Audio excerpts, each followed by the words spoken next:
안녕하세요. 제가 세상에서 제일 싫어하는 사람이 두 부류가 있는데 그중 하나가 겉다르고 속다른 사람입니다. 그리고 저희 어머님이 딱 그런 분이셨어요.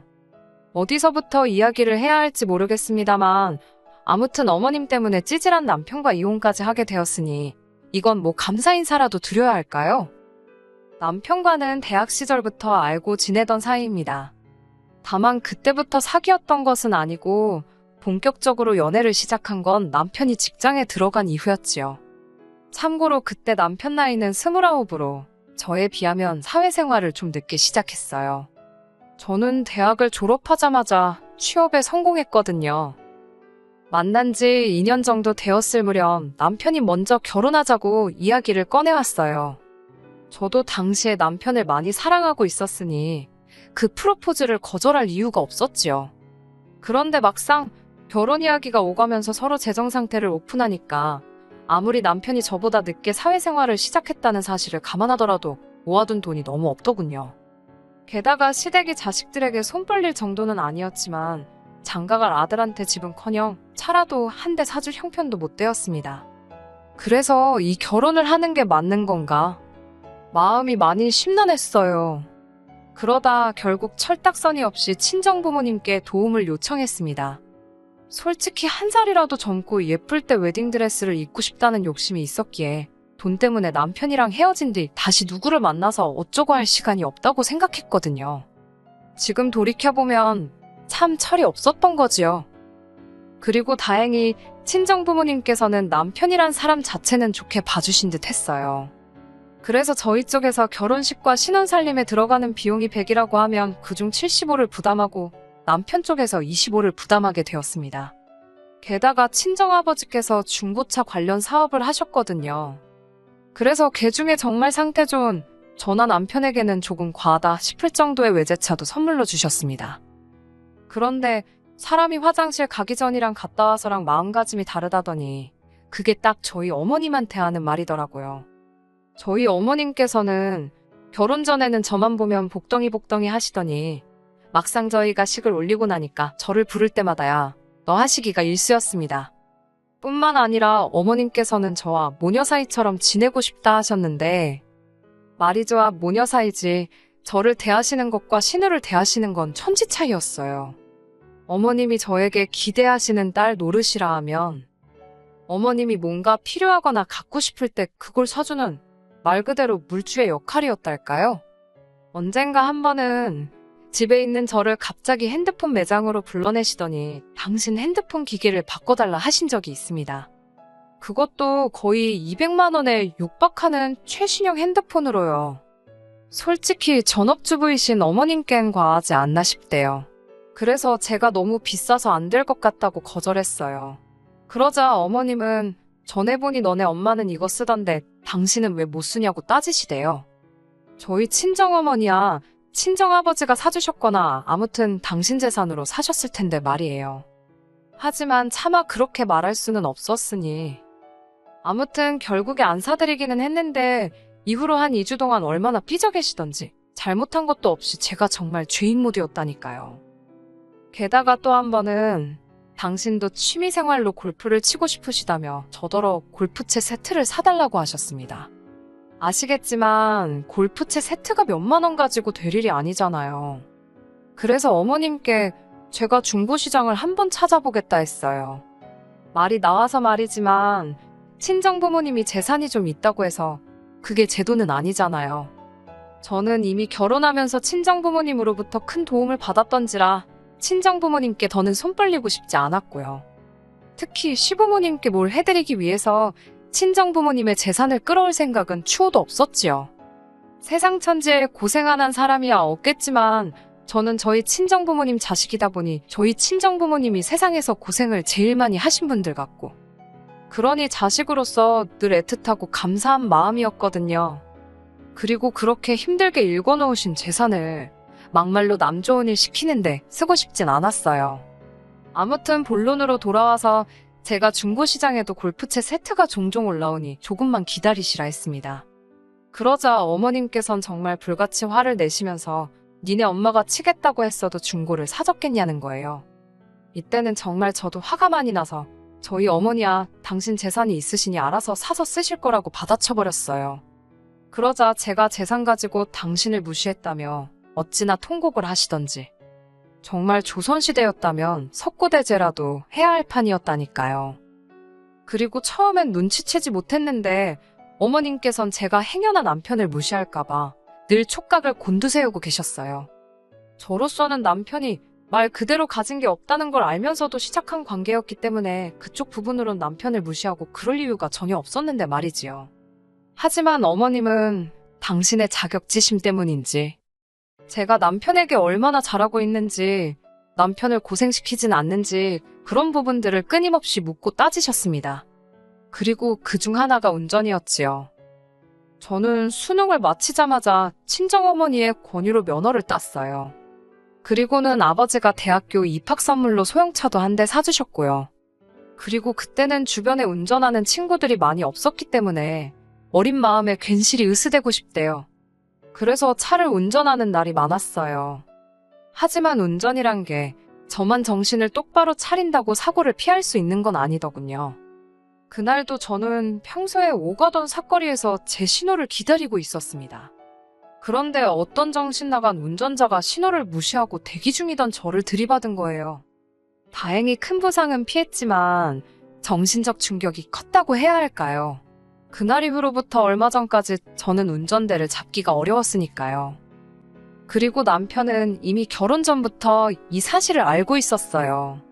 그래서 저희 둘이 어디를 가건 운전이 필요하면 남편이 운전대를 잡는 게 일상이었지요.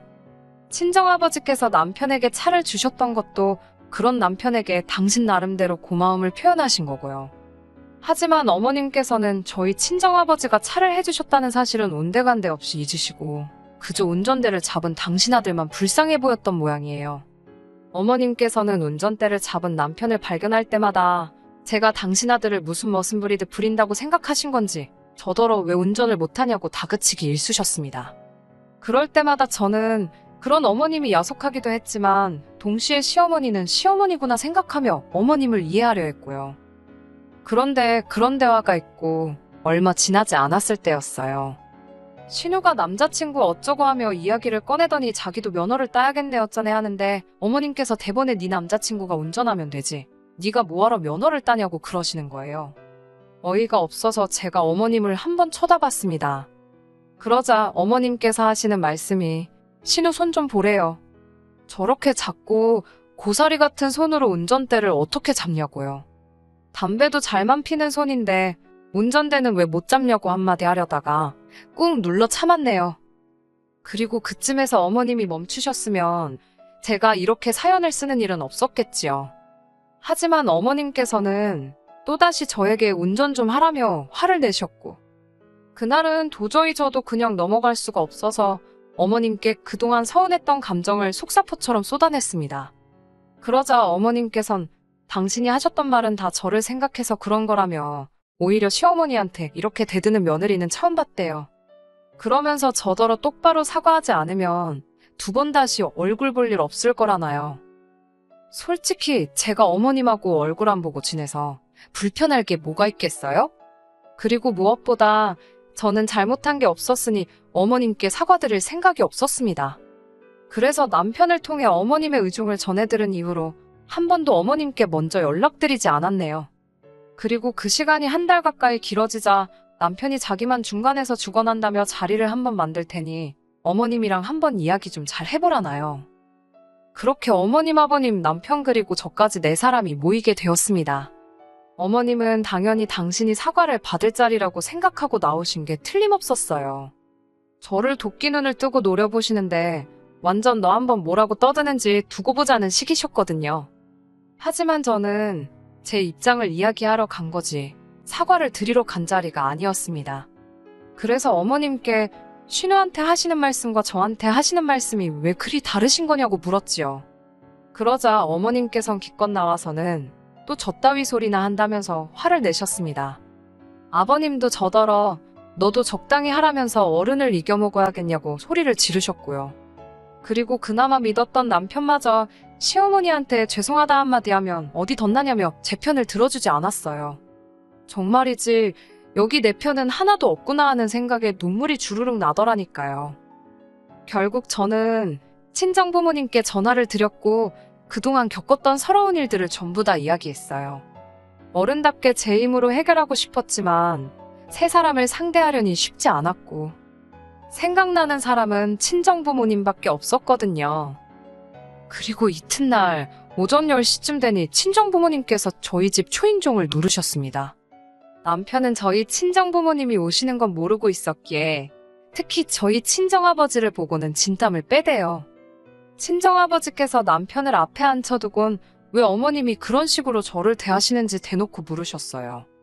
그러자 남편이 한다는 말이 어머님은 나쁜 뜻으로 그런 게 아니랍니다. 딸 같아서 그러신 거고 요새 여자라면 운전 정도는 하는 게 좋지 않겠냐 그런 뜻으로 이야기하신 건데 제가 너무 예민하게 받아들인 거라나요. 그리고 신우일은 동생이 아직 어리다 보니 어머님이 보호 차원으로 운전하지 말라고 하신 거고 나름대로 어쩌고저쩌고 변명은 해대는데 솔직히 말 같지도 않았어요. 저희 친정아버지도 그다지 귀담아 듣지 않으시는 눈치였고요.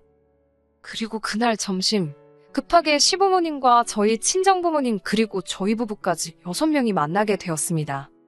저희 친정아버지 성격이 원래 쇳불도 당김에 빼랬다고 뭔가 하시겠다 생각하면 빨리빨리 처리해 나가시거든요. 아무튼 그렇게 식당에 도착하니 시부모님이 먼저 와 계시대요. 양가 부모님께서 짧게 인사를 나누셨고 저희 친정아버지가 먼저 자리를 공짜로 빌릴 순 없으니 주문을 하자 하셨습니다. 그렇게 각자 불고기 정식 하나씩 시키고 저희 친정아버지가 먼저 말문을 여시대요. 사부인께서 저희 딸아이를 그렇게 아껴주시고 생각하시느라 애정어린 잔소리를 하셨다 들었는데 맞냐고요. 그러자 어머님이 냅다 맞다고 그런 마음으로 한 거라고 하셨습니다. 그러자 친정아버지께서 다시 당신이 저를 좀 더 독립적으로 강하게 키웠어야 하는데 아무래도 하나뿐인 딸이다 보니 조금 오냐오냐 해서 키운 부분이 있다나요. 하지만 사부인 이야기를 듣고 나니 정말 자식 교육을 잘못 시켰다 싶다며 이제라도 바로 잡으시겠다더니 저희더러 결혼할 때 보태줬던 돈하고 차를 다시 내놓으라 하시대요. 그러자 저희 남편이 바닥에 무릎을 꿇으면서 저희 친정아버지더러 죄송하다 하더군요. 하지만 친정아버지의 마음을 돌리기엔 고작 무릎 꿇는 걸로 소용이 없었지요. 친정아버지가 저희더러 집을 팔든 어쩌든 다음 주까지 2억을 만들어 놓으라 하셨습니다. 그리고는 앞에 꿇어앉은 남편더러 차키도 지금 당장 내놓으라 하셨고요. 그러자 남편이 정말 나라 잃은 표정이라고 해야 할지 넋이 나간 사람 마냥 차키를 저희 친정아버지 손바닥에 올려놓대요. 그제서야 어머님께선 상황이 단단히 잘못 돌아가고 있다고 느끼신 모양이었어요. 아무리 그래도 이렇게까지 하실 필요가 있냐면서 당장 그럼 애들은 어디 가서 살라는 거냐 그리고 저희 아들은 출퇴근은 어떻게 하라는 거냐며 저희 친정아버지께 따지듯 물으셨거든요. 하지만 친정아버지께서 그런 어머님에게 애들도 성인인데 그런 건 충분히 알아서 할 수 있을 거라며 사부인도 마음의 짐을 좀 내려놓으시라 한마디 하실 뿐이었습니다. 솔직히 상황 자체가 심각하긴 했지만 어머님이 발동동 구르는 모습을 보고 있으니 고소하단 생각밖에 안 들대요. 그렇게 친정부모님은 본가로 내려가셨고 저와 남편은 집으로 왔습니다. 남편이 거실에서 원망 섞인 눈초리로 한동안 저를 노려보더니 이를 이렇게까지 키웠어야 했냐면서 앞으로 어떻게 살려고 그러냐는 거예요. 그래서 제가 우리 둘 다 맞벌이 하는데 아무려면 오피스텔 전세 하나 못 들어가겠냐고 했어요. 그리고는 돈은 얼마나 모았냐고 물어봤지요. 그러자 남편이 한다는 말이 모아둔 돈이 어딨냐고 그래요. 집도 해결되었겠다. 차도 있겠다. 부족한 게 없고 필요한 것도 없어서 그동안 버는 족족이 다 시댁에 퍼졌답니다. 진짜 황당하고 어이가 없더라고요. 사실 식당에서 나올 때만 하더라도 남편이 어떻게 나오냐에 따라 친정아버지한테 다시 한번 잘 말씀드려봐야겠다. 그렇게 생각하고 있었거든요. 저도 당장 차가 없으면 불편한 것도 사실이었고 집 팔고 이사할 생각하니 엄두가 안 났으니까요. 그런데 남편이 보여주는 뻔뻔한 태도는 그런 제 마음을 바꾸기에 충분했습니다. 그래서 결국 고민 끝에 저는 남편과 이혼을 결심했어요. 남편에게 이혼 서류를 내밀던 날 남편은 어머님이 운전 좀 하라고 했다고 일을 이렇게까지 만드냐면서 저더러 한다는 소리가 네가 무슨 드라마 주인공인 줄 아냐입니다. 원래 며느리는 시어머니한테 싫은 소리도 좀 들을 수 있고 자기도 저희 아버지한테 무릎까지 꿇는 거 보지 않았냐면서 원래 다들 저희처럼 사는 건데 제가 너무 오바를 한다나요. 남편의 말이 완전히 틀렸다곤 생각하지 않아요. 하지만 그것도 같이 살고 싶은 마음이나 의지가 있을 때 이야기지요.